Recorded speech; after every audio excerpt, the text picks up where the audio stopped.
So hello everyone and welcome back to another video. And in this video we have Priyanshu with us, where he is a software engineer at Rakuten Japan, and he has a really great story coming from Delhi University to IIT to software engineer at Japan. So Priyanshu, can you give your brief interview about what has been your educational background? Okay, yeah, sure. First of all, thanks for having me here.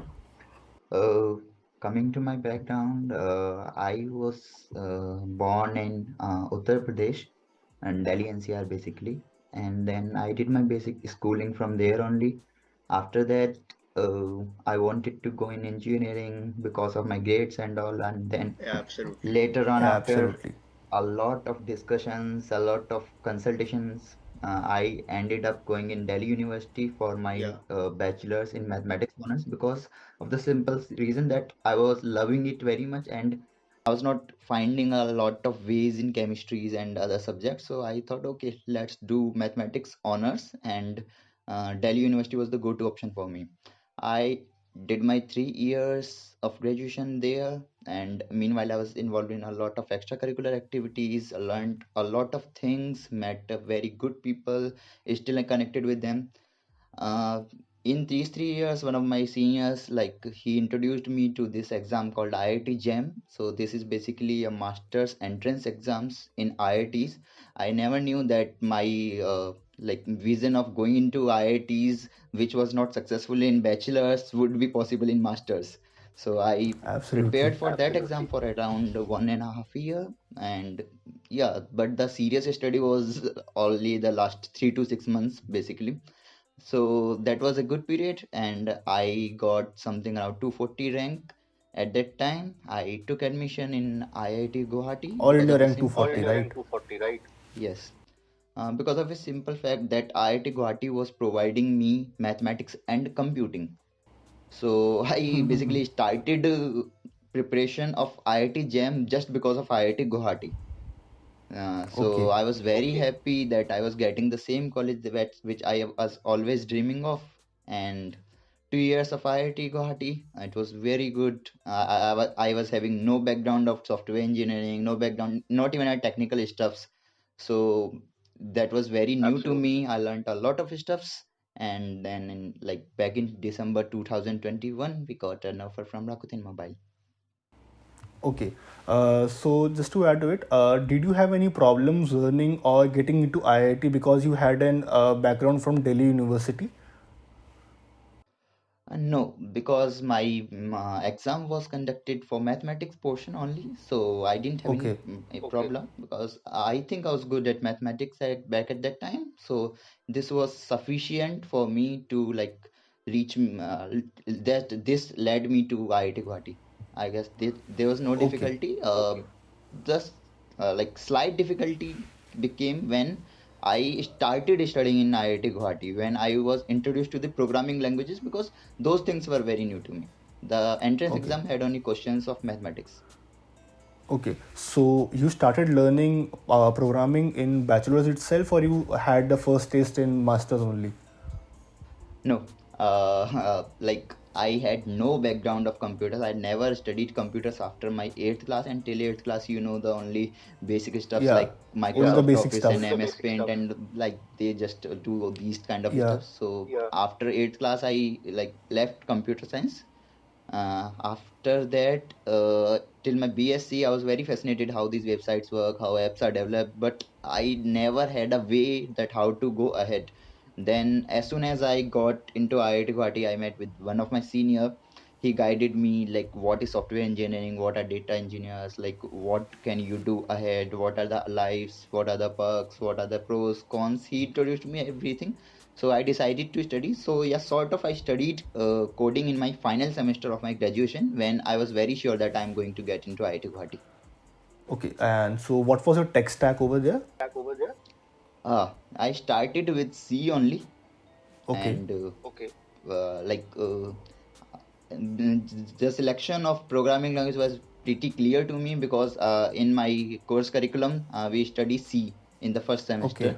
So also I like one of my senior who guided me throughout the journey. He told that basic simple reason is that whenever problem you get any problem, you will always find a lot of tutorials over C, because there are a lot of solvers of C language. If you are Absolutely. going to opt some languages which are not very famous and recent developed languages, you will not get a lot of tutorials, not lot of solutions over online. So it's better to choose C over other languages, and since it is also in your first semester, so it's good to start with C. So for the first Okay. semester, I coded in C languages only, and Sure. then I was actively applying in internships and all, and then I came to know, hey, C is just the basic stuff. You cannot get in on anything in C. So at the time, I started learning C++ and Python simultaneously. uh, Switching from C to C++ and Python was not very big task, because once you know one program language, it's not Yeah, difficult to switch absolutely. to another programming languages. So matter of 1 week or 2 weeks. So after that, I Absolutely. started doing some web development in HTML, CSS, and JavaScript, the core ones, no frameworks and nothing. With that, I was able to get few internships. You might say it a good internship or not, but that was good Yeah. for starting. After that, I did my DSA basically in my second semester, and Okay. then yeah, few more frameworks and all the backend and everything that I did. It was more of like later phase of my second semester, Okay. like And maybe May of 2021. okay. And what was your journey with DSA? Because a lot of students are really scared about with DSA because they feel that it will take around 6 months or an year to get through. What was your journey with that? See, I was very clear from day one that I'm not going to have that DSA level. I was never aiming to become a competitive coder. I had accounts on Code Forces, CodeSaves, Pause everywhere, but I was Okay. not actively solving these. I picked one or two platforms and solved the questions. Even I was not solving those on the websites itself. Initially, I was just finding some standard problems and solving in my like own laptop. Yeah, absolutely. So I decided a way that I like every time I was getting a feel that there might be some perks of the being a competitive coder, but I was always getting that if I'm solving a problem that is already solved, a lot of people have solved that, and just to improve my problem solving, that is not like motivating me even. So Okay. I wanted to build websites, build like applications, web apps, Chrome extensions, these things. So I decided, okay, I'm going to have a decent level of DSA and good level of web development. Okay. So So easy to simultaneously, I medium was level of learning. DSA, right? Yeah, so like I told you that it's very necessary for everyone who is into this journey to have one mentor who can guide you in a better way. So luckily, I met a mentor. I would like to say even two mentors, like Sajid Ali and Mitra Ayodhera, one of my Okay. seniors and super seniors. So they were very nice to me, and they like constantly I was taking advices from them. What should I do? So they told me, if even if your DSA skills are good enough to clear the test and to interview, that's fine. You don't need Okay. to be like this many 5 star 4 star on Code Forces, CodeSafe, and all these things.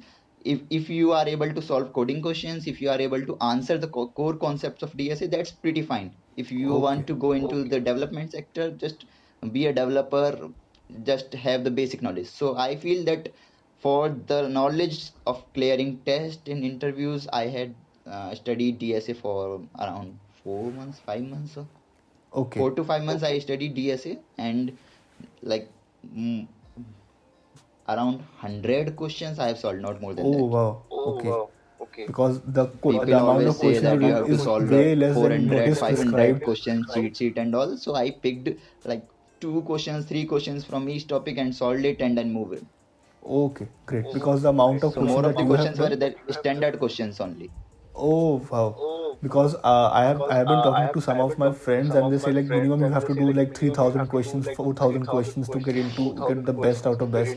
I'm like wow, this is See, too it's much. their perspective. I totally agree. If you do 3,000 questions, 4,000 questions, that has its own perks.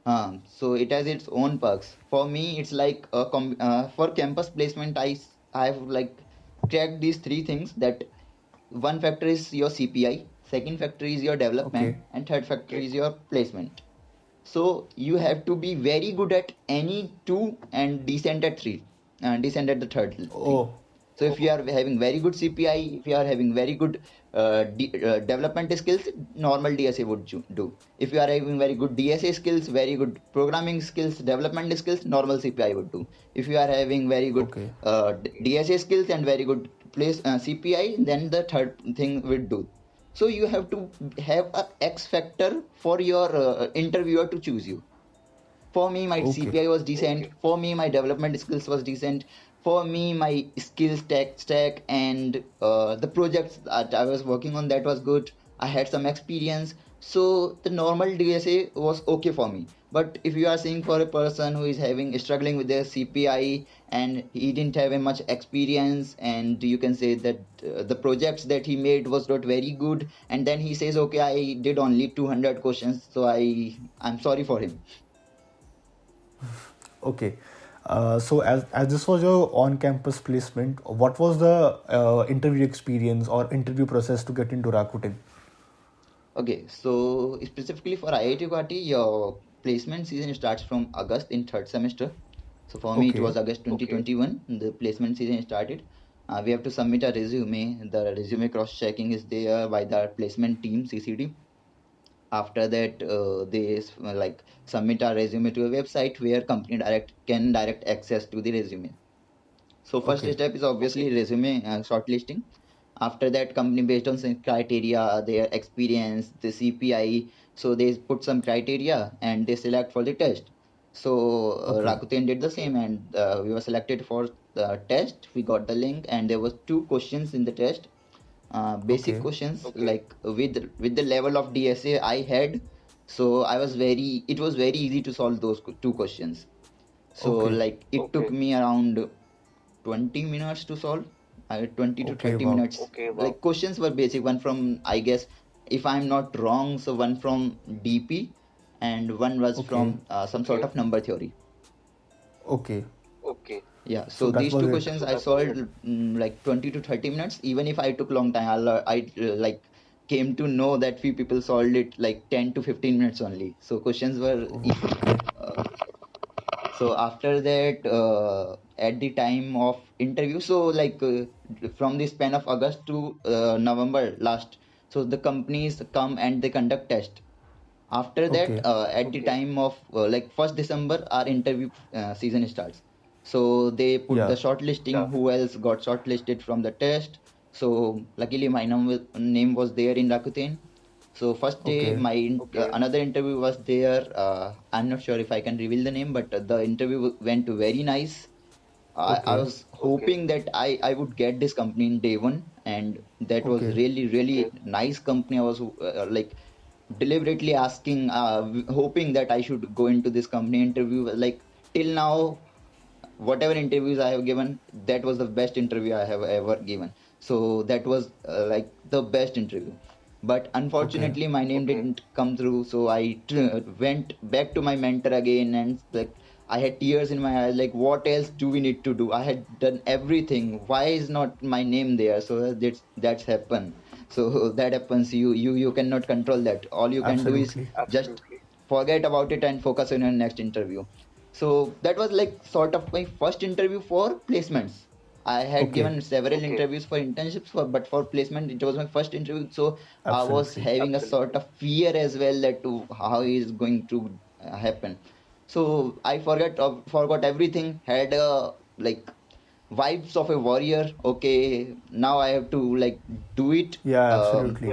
I went with the warrior approach in the interview, and with full of confidence, I answered the several stuffs. They were the luckily the interview was more based on my projects, my resume, my development skills, my blockchain skills, and everything. So they like went through my resume thoroughly. They even Okay. the projects I hosted that on a live website, so they even tested that website in front of me. I Okay. made a Chrome extension, so like I could not host that because of there is some Chrome developer fee to be given. So I Okay. hosted that on my local PC, and I made a YouTube video of that. So they played the YouTube video in front of my interview, in Wow. front of me. So like they checked my resume thoroughly. They even cross-checked if it was me who made the websites or not. Yeah, There was a team absolutely. project, so they asked me what portion did you do? What portion did the other guy do? Is it a team project? And why did you do it? What was the idea? So from the ideation till the execution, and what are the future scope of that project? Are you done with the Okay. project? Are you trying to improve it in the future? So they were just seeing if I am the good person to take the things abroad. So after that, they clearly said that most likely you are selected, but there is Okay. another HR round. So the HR round was more based on informative round. So they were Okay. just coming to tell you that you are selected and what are the various things in Rakuten. Okay. So next round, the HR came.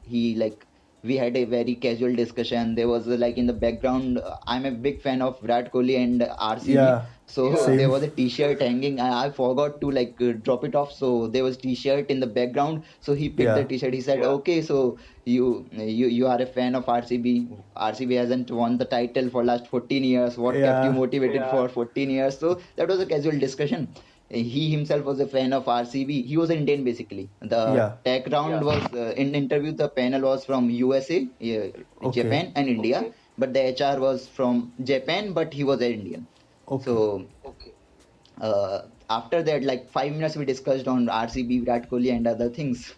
And after that, he said, "Okay, Priyanshu, we are happy to share you your offer letter. These are the things at Rakuten. This is the thing. Yeah, are you willing to come to Japan?" So I said, "Yes, sir." So because that's okay. That was the informative. So welcome to Rakuten, and he gave me an offer of Rakuten Mobile. Okay. Wow. That was quite a journey, to be very honest. Absolutely. Okay. So after this, what is your overall experience working with Rakuten and overall experience living in Japan as compared to India? So first of all, I was watching a lot of my friends starting their work, and we were only waiting for Rakuten to call us because the international offers they start very late. So Okay. my friends were joining the company from June, and I was waiting that my company had asked us to arrive before 1st of October. So I had to Okay. wait a lot.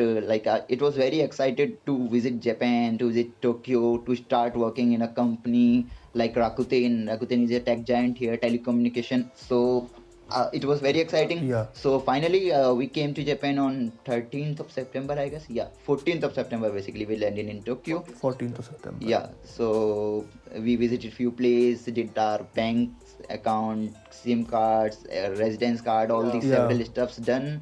And after that, we visited few places. And from 1st of October, I joined Rakuten Mobile. So the Okay. team is that I was assigned was so Okay. till now it has been around 1 month, and I have done my onboarding tasks and all, and recently started with learning the tech stack which is here, because the tech stack that is here, that's not Okay. I have ever like learned. Basically, I have heard of, but I have never learned. Yeah. So I am learning the new tech stack, and sooner we'll start on the project. Okay. And what is like the work-life balance over here as compared to India? I can say the work-life balance as compared to India is pretty much good. It's a subjective Okay. topic. You can have a debate on this, because in India there are versatile companies who give, some companies give good work-life balance. Some companies are really, really, really poor at this work-life balance. But in Japan, Yeah. this the government law. The government is monitoring all the overtime work that you are doing. So there is a fixed time limit that you cannot exceed, and if even if you exceed a Okay. minute, so you will have to pay the employee. So that's The two. overtime. Yeah, also coming to Rakuten specifically, so it all depends on your team. I have Okay. seen a lot of people, they said that the work life balance is pretty chill, and other guys say that it is not that chill, but it is even better than any company in India. So as a summary, as a Okay. result, I can say, yeah, obviously the work life balance is pretty good in Rakuten. Yeah. So after this, I would like to ask you what is the salary of software. What? So after this, I want to ask you what is the salary of software engineers in Japan for freshers and experienced professionals. Not let it not be in Rakuten, but in general. So Like I can say about CTC because the base salary Yeah, differs a CTC. Yeah, lot, and CTC. there is a performance bonus, joining bonus, relocation amount, and everything. So basically, in Japan, the average salary that is like 5 million, 6 million, 7 million, and it ranges till like 10 million. Okay, for a fresher, right? Yeah, for a fresher. So So starting from it's 5 million So to ten it's million, depending upon the company you are in. okay. So it's for a MNs, or like it's for a well-established business or for a startup. Even for a startup, like there are few startups who pay better than the big MNCs. Okay, and what about the experienced professionals for like 5, 6 years of SD2 kind of thing? Yeah, so the salary, like if you are starting in the company as a fresher, so salary you can expect between 5 to 10 million CTC. And if you are having a fresh like experience, so it's if it's a global experience, then obviously your salary is hike is like a lot. But if you are directly okay. coming Okay, from India to Japan, so like depending upon your skill, they are very, you can negotiate on that part. In a lot of companies I have heard of, if it is off campus placement, so you can obviously negotiate. But if it is on campus placement, your CCD team, your placement team does everything for you. Okay. okay. And one of the last question. Yeah, Yeah. far better than the freshers get, but that's varies a lot. Okay. It's Yeah, very I have Okay, heard it's of very a people lot. getting like they are not exactly software developers. They have some, they are leading some teams because they are experienced. So if you spend some nice amount of time here and become as a leader of your some small team, so you can easily. I have heard of people of getting like something around 20 million. okay. Great. Okay, great. So right. So one of the last questions. You were able to grab an on-campus opportunity for Rakuten Mobile, right? In for coming to Japan. What is the scope for getting an off-campus opportunity? Is it difficult to get an off-campus job as compared to an on-campus job, or is it easy? I would say it's not easy as getting a job in India because it's an international offer. Okay. Yeah, but Okay, it's not difficult. So if your master's is from Japan, that's very, very easy. So Right. now, because right. a lot of companies, in basically in a lot of education institutes, you need to have a sort of Japanese proficiency.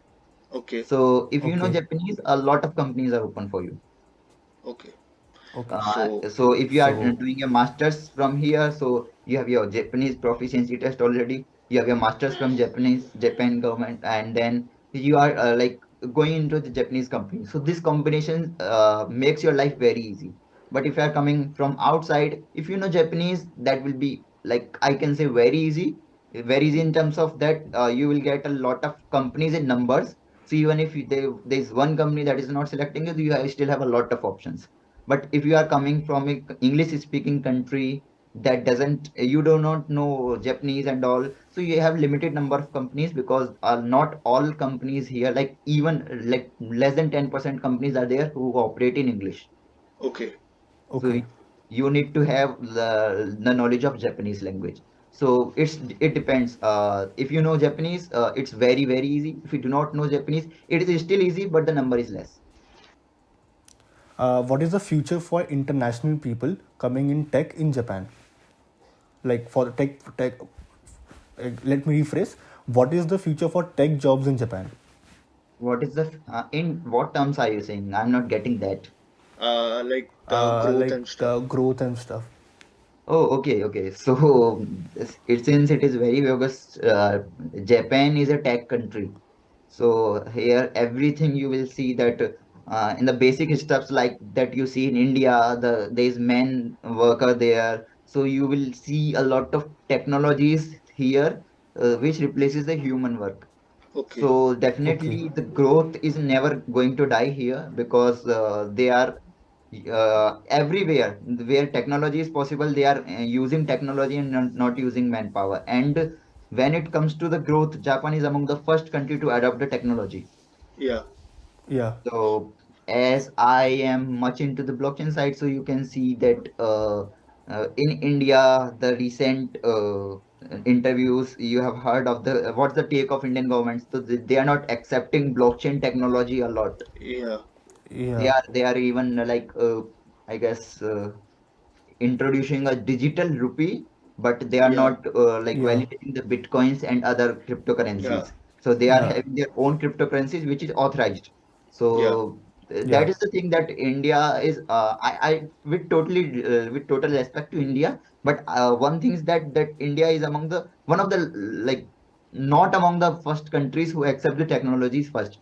Yeah. But Yeah. the coming to Japan, the best thing about Japan is that Japan is always among the first countries who has accepted technologies. There are Yeah. already many projects Yeah. built on blockchain here. There are all like in almost all the big companies, there is a team of blockchain who is doing several stuffs on blockchain so that they can build products. So they are seeing future in that. Even if they fail, they will learn a lot of things from here. So this thing I can say, even if you are here as a software developer, there are plenty of chances that you will switch your profile easily. You will come like new technology comes, you love the technology, so it's very easy to switch your profile from technology one to technology two, because the overall government, overall companies, the culture is here that like supports you to learn new stuffs, learn new technologies, like have a growth.